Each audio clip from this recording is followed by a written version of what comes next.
Calisthenics. The world's oldest form of resistance training. From the very first caveman to scale a tree or hang from a cliff face, to the mighty armies of the Greco-Roman empires and the gymnasiums of modern American high schools, calisthenics has endured and thrived because of its simplicity and utility. Unlike strength training, which involves weights, machines, or resistance bands, calisthenics uses only the body's own weight for physical development. Calisthenics enters the historical record at around 480 BC, with Herodotus' account of the Battle of Thermopylae. Herodotus reported that, prior to the battle, the god king Xerxes sent a scout party to spy on his Spartan enemies. The scouts informed Xerxes that the Spartans, under the leadership of King Leonidas, were practicing some kind of bizarre, synchronized movements akin to a tribal dance. Xerxes was greatly amused. His own army was comprised of over 120,000 men, while the Spartans had just 300. Leonidas was informed that he must retreat or face annihilation. The Spartans did not retreat, however, and in the ensuing battle they managed to hold Xerxes' enormous army at bay for some time until reinforcements arrived. It turns out their tribal dance was not a superstitious ritual but a form of calisthenics by which they were building or inspiring physical strength and endurance. The Greeks took calisthenics seriously not only as a form of military discipline and strength, but also as an artistic expression of movement and an aesthetically ideal physique.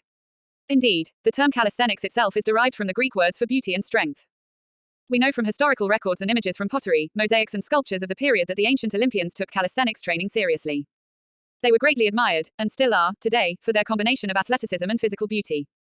You may have heard a friend whimsically sigh and mention that someone has the body of a Greek god. This expression has traveled through centuries and continents, and the source of this envy and admiration is the calisthenics method. Calisthenics experienced its second golden age in the 1800s. This century saw the birth of gymnastics, an organized sport that uses a range of bars, rings, vaulting horses and balancing beams to display physical prowess. This period is also when the phenomena of strongmen developed. These were people of astounding physical strength and development who forged nomadic careers by demonstrating outlandish feats of strength to stun populations. Most of these men trained using hand balancing and horizontal bars, as modern weight machines had not yet been invented. In the 1950s, Angelo Siciliano, who went by the stage name Charles Atlas, was crowned the world's most perfectly developed man.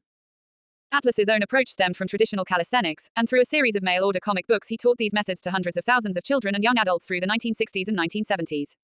But Atlas was the last of a dying breed.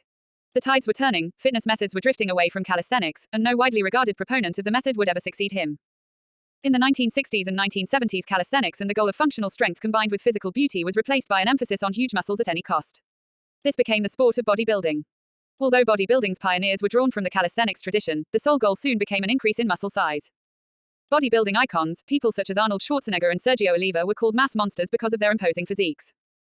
Physical development of this nature was only attainable through the use of anabolic steroids, synthetic hormones which boosted muscle development while harming overall health. These bodybuilders also relied on free weights and machines, which allowed them to target and bloat the size of individual muscles rather than develop a naturally proportioned body. Calisthenics, with its emphasis on physical beauty and a balance in proportions, had little to offer the mass monsters. In this bigger is better climate, calisthenics was relegated to groups perceived to be vulnerable, such as women, people recuperating from injuries, and school students. Although some of the strongest and most physically developed human beings ever to have lived acquired their abilities through the use of sophisticated calisthenics, a great deal of this knowledge was discarded and the method was reduced to nothing more than an easily accessible and readily available activity. Those who mastered the rudimentary skills of calisthenics could expect to graduate to weight training rather than advanced calisthenics. In recent years, however, fitness trends have been shifting back toward the use of calisthenics.